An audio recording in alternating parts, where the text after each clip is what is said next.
Have you ever been stuck with a problem that you don't know how to solve? I guess you had, because I think everyone in his life experienced one day when you have a problem and you don't know how to solve it. So I found how to handle this kind of situation, and it's not so complex than you think. The thing is that there are things that you know, and there are things that you don't know. So you have to always admit it. Never think that you know everything, because this is just bullshit. This is overconfidence. So you have first to admit that there are things that you know and there are things that you don't know. The thing is that you know the things that you know, but you don't know the things that you don't know. So this is this lack of information towards the thing that you don't know that actually creates the problem that you don't know how to solve something. So basically, if you are not able to solve a problem, that's probably because you don't know. First, you don't know what kind of problem you are trying to solve, and you don't know what are the common methods to solve this kind of problem, because you're not even able to formulate the problem. So in this kind of situation, what you should do is write onto paper the problem that you think you have, and then try to analyze the sentence that you wrote, and think about it. Is this the real problem, or is this problem stemming from another problem that is deeper? Then, once you did that, try to analyze this again until you come up with some kind of clear idea of the kind of problem you're trying to solve. And when you get an idea of what is the problem, you just have to search on Google. So go on Google and search how to do that, how to do what I want to do.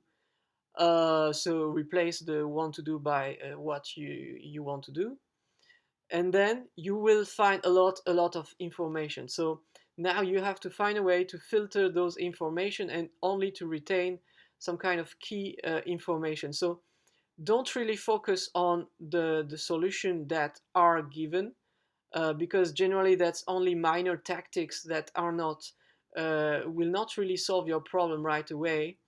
So what you have to do is to find all the kind of information you're finding, in which kind of area or industry or ecole of thought of anything, to what is it related. So for example, if you're trying to solve a problem which is linked to psychology and you don't know anything about psychology, that's maybe because of that you're not able to solve this problem. So uh, all the answer you see, you have to see what kind of area it's related to, and then once you did that, well, that's very simple. You just have to learn more about it. So if it's related to psychology, start to learn about psychology. That's all. So take the most simple book you can find on psychology, understand what is psychology and what are the major principles and all these things. And once you know you shouldn't think that it will take ages. It's much more faster than you think, actually, because sometimes you only need to know a few key information to understand much more about the topic that you're trying to solve. So sometimes you don't need to go too deep in the details and become a PhD in psychology to solve your problem. You only need to know a few key things. So that's why a very general book that will tell you the most general information can be very helpful for you. So you have to start with that, and then try to focus on what area and more detailed thing I need to solve the actual problem. And then one day you will be able to find what is the problem and how to solve it exactly in the best way that you can. So when you acquire this kind of ability, you're able to make a plan to solve this problem, and then the only problem is to execute the plan, and to try to improve and get better at doing what you're doing. That's all. So I hope this video is useful for some people at least. And thank you for watching.